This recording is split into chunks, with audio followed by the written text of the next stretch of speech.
হ্যাঁ বন্ধুরা, back to my নতুন ব্লগ। অনেকদিন পর একটা ব্লগ ভিডিও করছি। আমরা যাচ্ছি আজ এবার এই নবদ্বীপের রাস পূর্ণিমা উপলক্ষে, যেখানে বড় শ্যামা, মেজো শ্যামা, ছোট শ্যামা এই 4 শ্যামাকে দেখতে যাচ্ছি। নবদ্বীপের রাজরানী, সেই 3 রাজরানীকে আমরা দেখতে যাব এখন এই টোটো করে। এই যে যাচ্ছি আমরা সব, এই যে টোটোতে বসে রয়েছে দেখেন। এই যে আমরা সব যাচ্ছি এখন, এই বেরোবো এখনই। আরও আমাদের এক বৌদি, ভাইজি, এরা সব যাবে, আমার মেয়ে যাবে, এই সব আসছে, যাব। এই যে সব যাচ্ছি আমরা সব। এই যে আমার এক বৌদি, এই যে টোটোতে উঠছে। এই যে বসো, টোটোতে বসো বসো।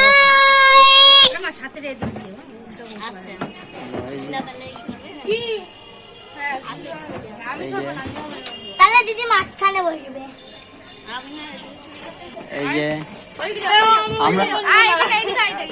এই যে আমরা যাচ্ছি। এই যে টোটো এখনই ছাড়বে। এই যে আমরা যাচ্ছি,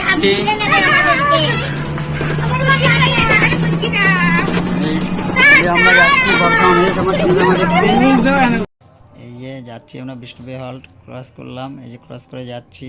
এই যে লাইটিংটা দেখতে পাচ্ছেন, এটা হচ্ছে বিষ্ণুপ্রিয়া হল্টের রেলগেটের কাছেই রণচণ্ডী ক্লাবের রণচণ্ডী। দেখুন, একটু দেখাবো হালকা করে, একটু দেখতে থাকুন।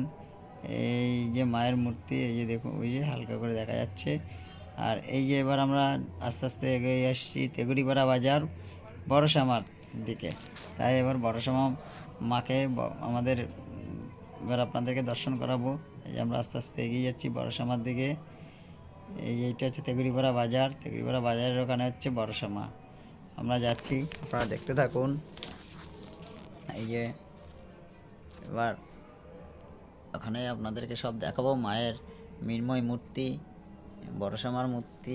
আমাদের এটা খুব জাগ্রত ঠাকুর।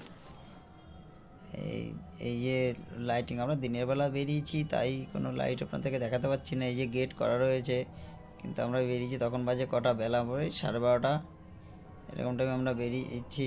12:30 একটা। এই যে আমার মায়ের মন্দিরে ঢুকছি। এই যে এটা হচ্ছে একদম স্থাপিত মন্দির, এটা কোনো প্যান্ডেল না, এটা মন্দিরই একদম মায়ের মণ্ডপ।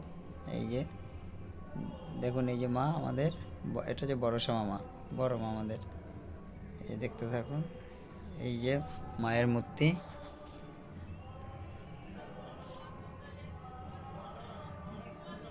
এটা হচ্ছে মায়ের মূর্তি। পুরো সোনার অলংকার দিয়ে এবং রূপোর অলংকার দিয়ে মাকে সাজানো। এটা হচ্ছে বড় মা আমাদের, বড় শ্যামা মা।